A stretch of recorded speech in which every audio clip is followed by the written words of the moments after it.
আছে। তো ট্রাম্পের চাইতে যুদ্ধ বরং ওবামা বেশি করেছে। ট্রাম্পের চাইতে বেশি যুদ্ধ বাইডেন করেছে।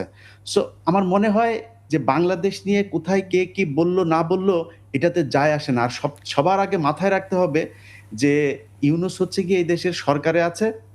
সো ইউনূসের চাইতে আমার মনে হয় না যে নরেন্দ্র মোদি বা এএনআই বা এনডিটিভির কোনো সাংবাদিকের বেশি কানেকশন মার্কিন যুক্তরাষ্ট্রের সাথে আছে।